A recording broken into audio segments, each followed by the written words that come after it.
Hey guys, welcome back to my channel. I'm Sneha and today I'm sharing my in-depth tips and tricks on how I cover my acne and acne scarring. So if you'd like to see how I went from this to this, then please continue watching.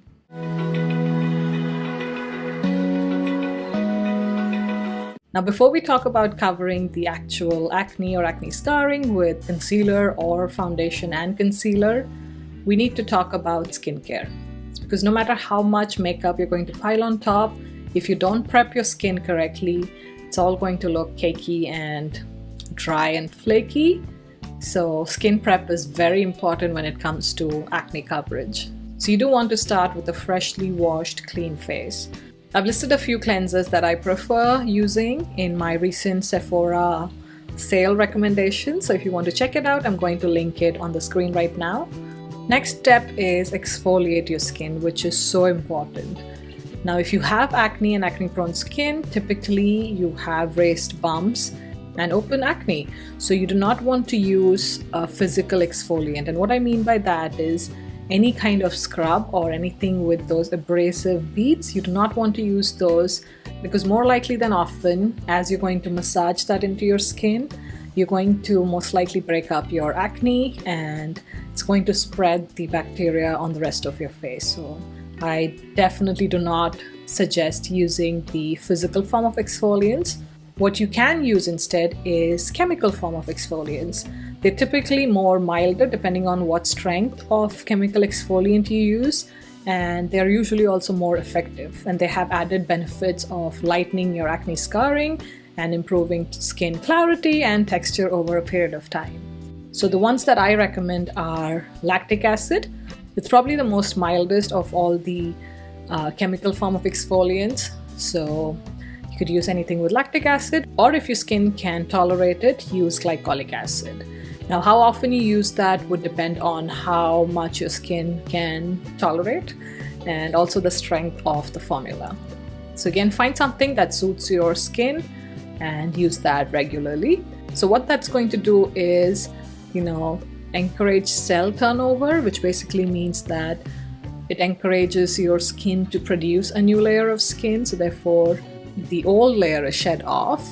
Because of the chemical exfoliant, it's going to eat up the dead skin or the things surrounding the dead cells, and therefore they will come right off, and therefore you will not have flaking, which is very important. As anybody with acne or acne scarring would know that during the different stages of healing of acne, and because we use a lot of topical agents which are quite drying, the skin on and around that area can be quite dry and flaky. So definitely use a chemical exfoliant. Number 3, very important, and I know a lot of people with acne will most likely have oily skin, but you cannot skip this step. You have to moisturize your skin. So what moisturizer you use will depend on the season, where you live, would depend on what's available in your local market, will also depend on what you prefer. So I have very oily skin throughout the year, except now in winter. Most of my skin is kind of normal to leaning towards oily, but for the most part of the day I can get away without blotting. I still have to blot at the end of the day, but this area, this nasty dose, is still super oily.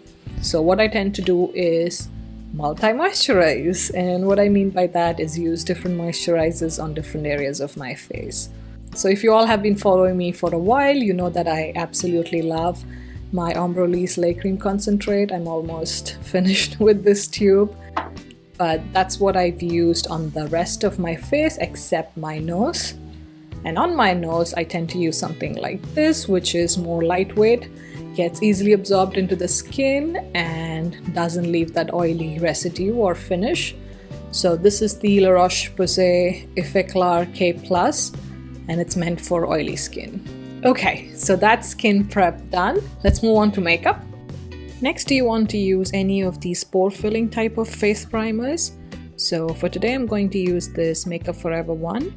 And as you're massaging it into your skin, what you're doing is filling in pores, of course, but other than that, it's also going to smoothen out any of the texture that you have from leftover acne and also scarring or pitting on your skin. So I really love using this. And I don't know if you can tell on camera, but you can see the difference between the left and the right, where the side that I have applied the primer looks so much more smooth than the other side. Now, as added security so that the makeup doesn't budge, I'm also going to use this primer spray by Scandinavia and lightly mist all over my face and let that dry. Next, have a good look at your moisturized skin and look for areas that show hyperpigmentation or just leftover pigmentation from the acne scarring. Is it more pink? Is it more brown? Is it more purplish? So depending on the tone and the intensity of these areas, you may want to introduce a color corrector. So for me, as you can see here, I do have some discoloration around my mouth mostly, and then some of my acne scarring, which are within the 6 to 8 months old, are kind of darker than the rest of my skin. So I am going in with this orangey peachy corrector from MAC, and it's the Prep and Prime highlighter in the shade Peach Luster. It's a very lightweight corrector. So again, the formula of the corrector and the shade of the corrector would depend on your skin tone and also what kind of pigmentation you have. I'm also taking the same color corrector on any of my newer scarring, which are still a bit darker than the lighter scars on my face. So I'm just going to dot it right on top of those marks. And I am planning to make an in-depth video on color correction and how to do it for brown skin girls. So if you're interested, let me know in the comment section below. Next, you want to apply your foundation. Now, when it comes to foundation, I tend to look at a few parameters. First, the shade. You do not want to start with a foundation that's too light for your skin, because again, that's going to end up making your scars look kind of ashy and gray, which is not a cute look. So do not go for your lighter foundations. Either match it perfectly with your skin, or if there is no right match for you in that particular foundation formula, tend to go a shade darker. That's always better than going in lighter, because you can always highlight with concealer later on. The second thing I look for is pigmentation. So I generally tend to prefer formulas that have more pigment, especially when I'm in a rush and I want to cover my acne scarring quickly. I tend to use my heavy duty foundations. A few examples of that would be the Kat Von D Lock-It foundation. This is what I have on today, and you'll see in the demonstration how this one applies. Another one that I love using is this Estee Lauder Double Wear one. This is the shade Cashew. And in case you're interested for the Kat Von D, I am using medium 57 warm. So those are a few foundations that I tend to like to use because they have good coverage. Thirdly, I try and stay away from anything that is too luminizing, hydrating. Those kind of foundations typically reflect off of your skin. So that's not ideal when you have acne or acne scarring, because that's going to get more attention to those areas. So I stay away from those. So I'm going to take about 1 pump of this foundation, and to blend the foundation in, I prefer using these denser brushes. So you can use something like the Sephora Pro Mini Flawless Airbrush, or the Real Techniques contour brush, or even the Zoeva 110 brush. For this demo, I'm going to use the Zoeva brush, and I'm going to buff it on areas where I don't have any acne scarring or where I have not corrected. Whereas on other areas where I have put the corrector, I'm going to do more of a dabbing motion. So as you can see here, that's exactly what I'm doing. Blending the foundation where I don't have any corrector put on, and then on areas where I do have the corrector, I'm just tapping it in. So just continuing that with the rest of my face.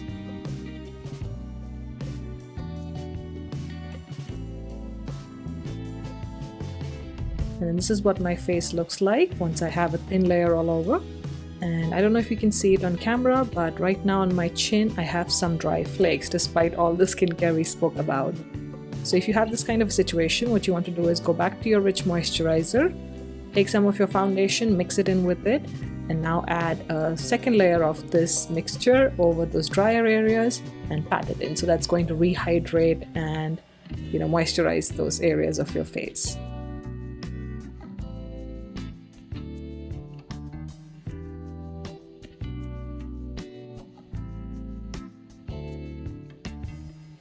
Now, if you have scarring that is localized to a certain area, you may want to build a second thin layer on top. So that's exactly what I like to do. On my cheeks, I'm going back in with that foundation and applying a very thin layer. So that's going to add some coverage. And this is what my face looks like with just foundation. And by the way, here I'm just showing you that I still have a ton of foundation left from that one pump that I'd taken out initially. So I probably just need like half a pump or less if I'm using such a potent high pigment foundation. Now again, as a security blanket, I'm just going to spray my entire face again with a setting spray. Next step is applying your concealer. Now to apply the concealer, you can use a variety of brushes. I tend to use primarily these kind of brushes. So there's 5 different styles.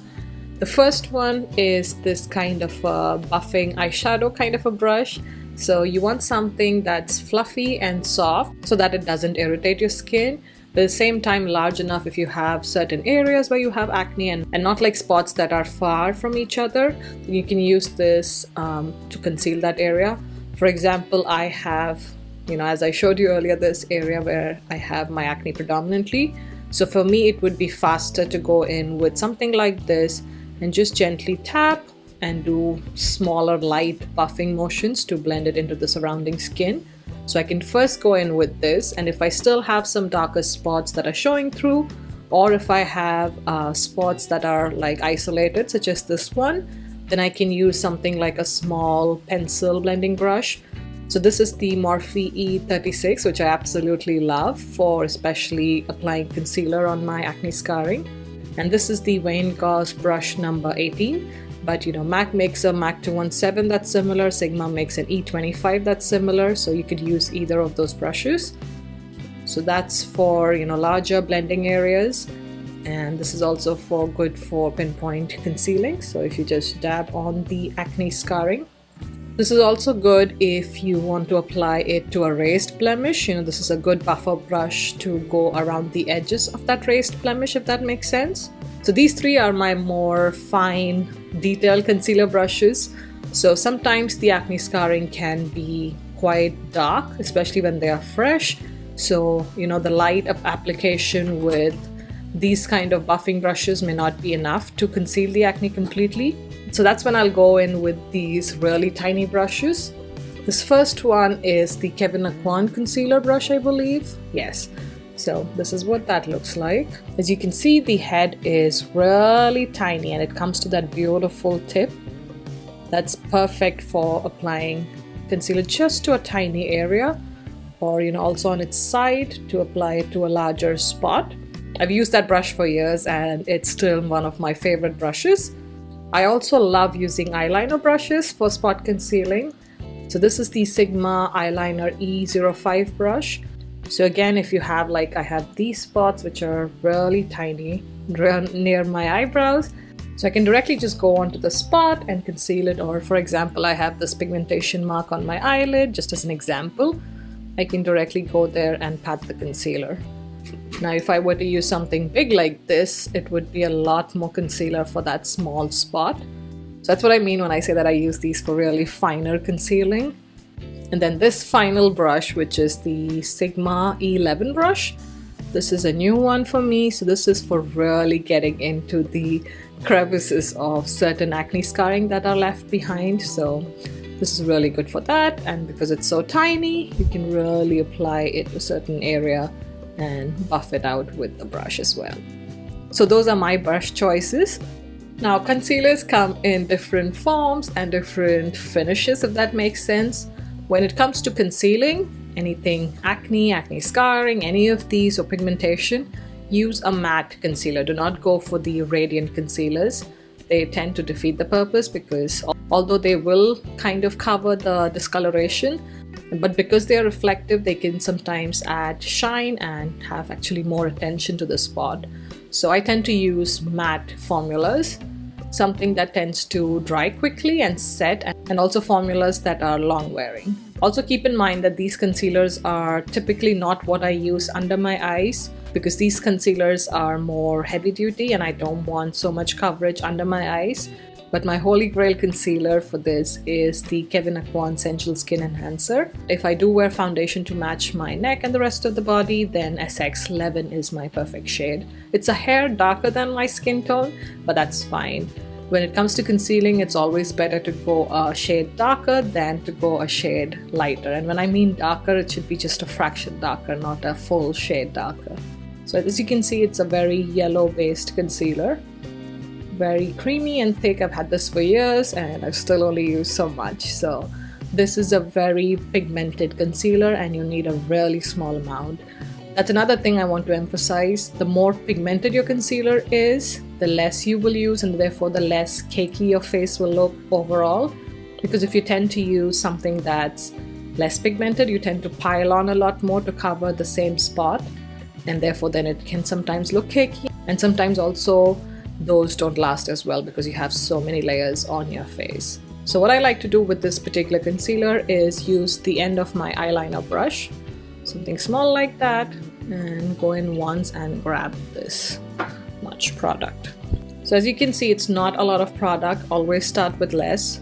So this is what that looks like. For today's demonstration, I'm going to use this Morphe E36 brush primarily, because the foundation on its own, because it's a good coverage foundation, it has covered most of my older Acne Scarring, which were lighter. So as you can see, only a few spots kind of stand out that still need more coverage on both sides and on my chin. This is the newest spot that I have, and therefore that's the most pigmented, but the rest is quite okay. So I'm going to use the Morphe E65, and if need be, if certain spots are tricky, especially this guy, I might use some of the smaller brushes that I've discussed. Also, putting the concealer on the back of your hand really warms up this product because it's such a creamy formula. If you take it straight from the container, first of all, you're going to contaminate it if you have active acne going on. Do not do that. So always scrape it out on the back of your hand. It helps warm up the product and also keeps the main jar or tub kind of sanitary. I think I'm going to zoom you guys in so you can have a better look at my skin. So we're all zoomed in and you can see what I'm talking about, that the foundation has covered so much of my acne already. So on my chin, I do still have these spots showing up. And on this side, I have a few scars that still show up. I still have some acne showing here, here, this portion here, and on top right there. So that's what we're going to cover right now. And I like to always start with a clean brush. So I clean this brush after using it every single time, just so I don't get contamination on my skin, because you don't want to leave cream products behind in brushes and then reuse it on your face. So if you have acne or acne scarring, be sure to wash your foundation, especially if you use cream or liquid foundations on your face. You wash or spot clean the foundation brush and your concealer brushes, especially if you use it for spot concealing. So if you look at the brush, it just has some right on the tip of the brush.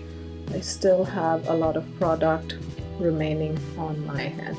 So starting with this spot right here, I'm just going to dab on the spot instead of wiping. So first I place the pigment on where the most pigmentation on the spot is, and then I tend to buff the concealer that I've applied to the surrounding skin. This is why finding a concealer that's similar to your skin tone or your foundation color is very important.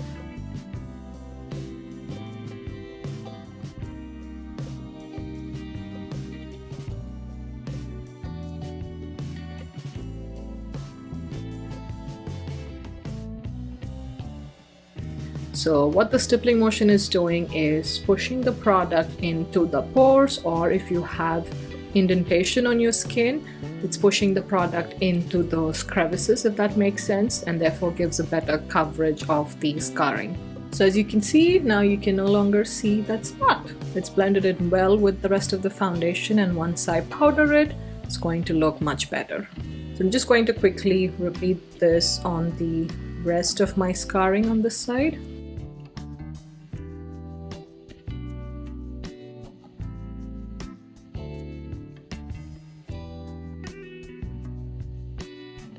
I always wash my hands before I start doing my makeup, so that way I don't feel strange about using my fingers to blend out a certain product.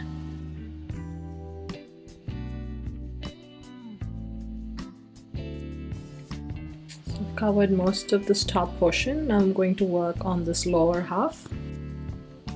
Again, I'm placing the product first where I see the most scarring, and then blend it towards the surrounding skin.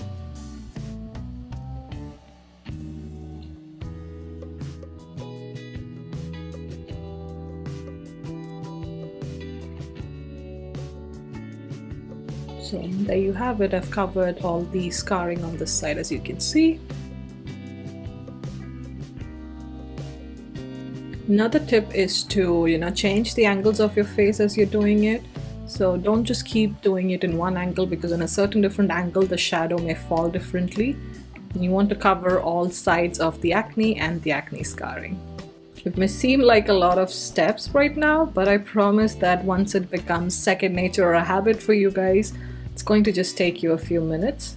So once I've finished one side of my face, I do tilt around and see if any spots have been missed or if a certain area looks a little darker. So as you can see here, the spot right there, can use a little bit more coverage, because it looks fine when I turn like this, but when I am turned this way, you can see that there is some shadow right there. So another thing you can do is, have air in your mouth. That way that stretches the skin on that area.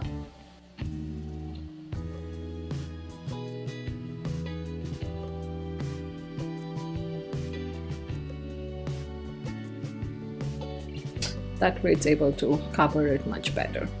I'm just going to continue around my face. I'm going to show you guys the scarring right now, and then off camera I'm going to cover up this cheek.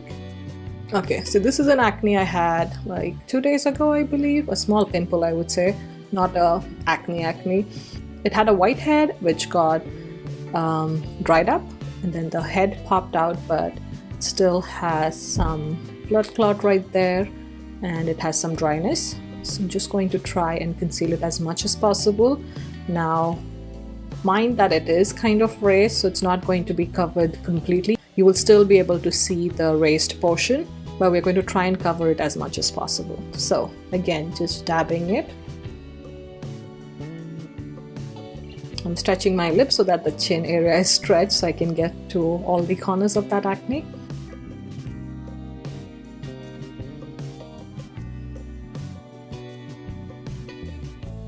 Now most of that spot is covered, but as you can see from the front, it still looks like a raised bump. That's just a fact for acne. But now you can see that the head of that spot is still showing up as a gray color.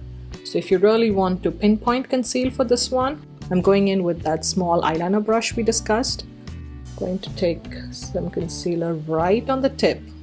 Do you see how little concealer there is? And I'm going to dab it. Hopefully I'm in frame. Right there, right at the head.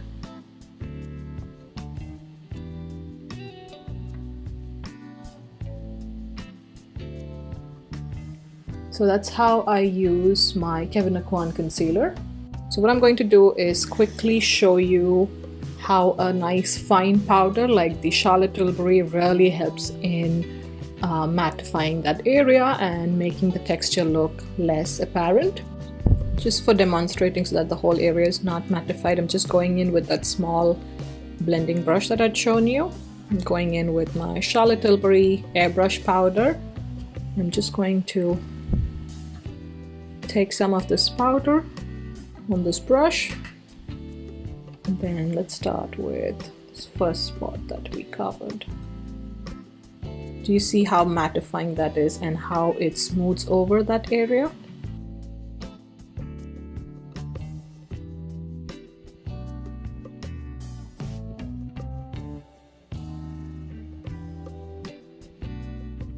So there you have it. You can see the instant difference on how it covers both pores and acne scarring.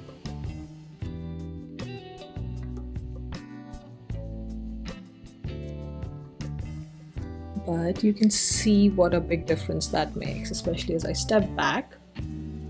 You see how smooth this area is compared to these bumpy areas. So this is what my face looks like once I have the concealer all over my face.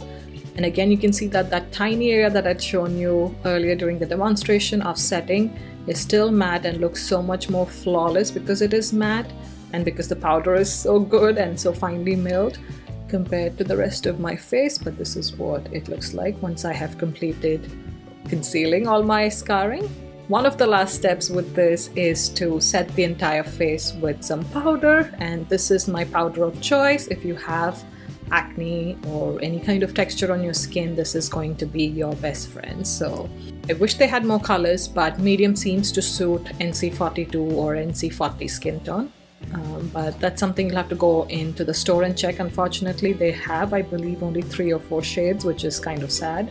But I think because the powder is so finely milled, it can also be kind of forgiving on the skin. It doesn't show up as much, but still gives that beautiful matte finish on the skin. So what I'm going to do is just powder the center of my face right here. Just going to powder this kind of area, but I'm going to keep the outer perimeter of my face kind of powder free because I am going to test a cream product. So I'm going to use something kind of dense.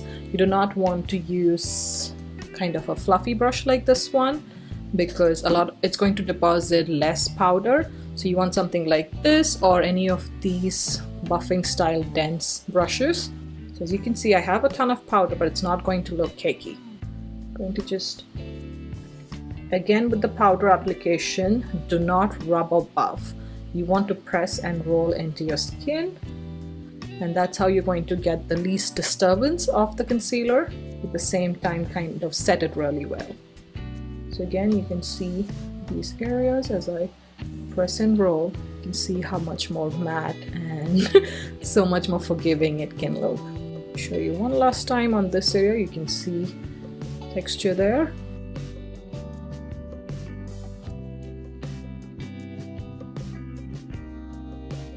It should hopefully look minimized right now.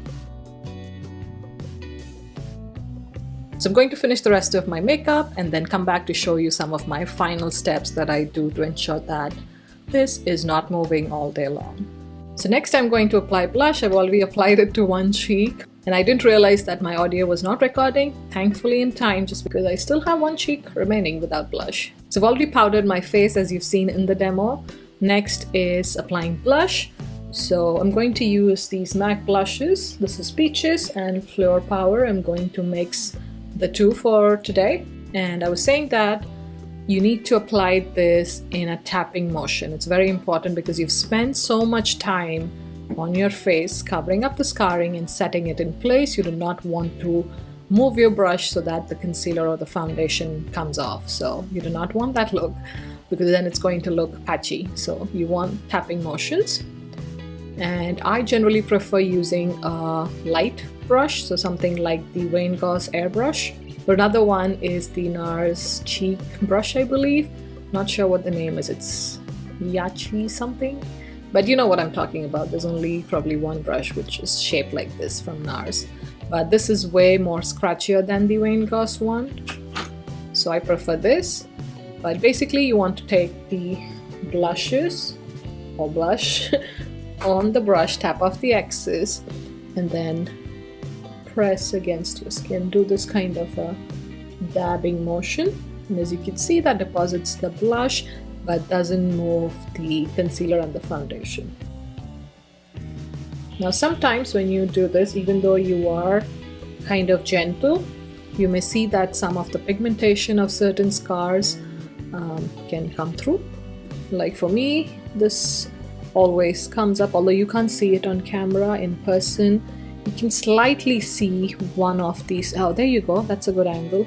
Do you see that scarring coming through? So that usually happens with me despite using such a soft brush. It's probably because that scar is kind of deep, and that's where I applied my highlighter and also maybe blended some of my contour right there, so it tends to move around. So if that happens to you, don't worry. I'm just going to take one of the eyeliner brushes. Remember, we use this for fine pinpoint concealing. So again, just taking a very small amount right at the tip. You can see that. Do you guys see these right here? So I'm just going to gently dab right there. This isn't necessary, but in case you want a complete glam look and you don't want anything to show through, this is the way to go. And then I'm going back in with the brush I used the powder with, because you can see that the concealer kind of shows up. So just going back in with that and pressing it right on top. And now it's blended with the blush. If you're really picky, you can always go back with the blush brush and just gently tap right on top. So one of the final steps is to lock everything in place. So I'm again going to use my Scandinavia finishing spray. So wait for this to dry. Then I'm using my Wayne Gauze brush number 14, which is super soft and quite airy and lightweight. I'm going back with the Charlotte Tilbury airbrush powder. So with this brush, it's not going to deposit as much. It's going to be quite a light dusting of the powder. So you get the benefit from the finishing spray that your makeup is going to be held in place. It's not going anywhere. But I personally don't like the shine or the glow that I get from it. I like to get my skin looking matte again. And there you have it. And this is my foolproof method of concealing acne and acne scarring. So if I come closer,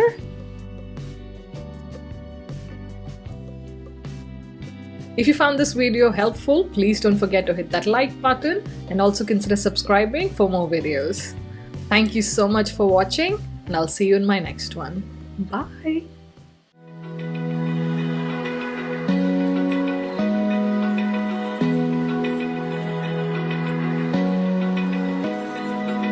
Open eye, feel the waves cut through me.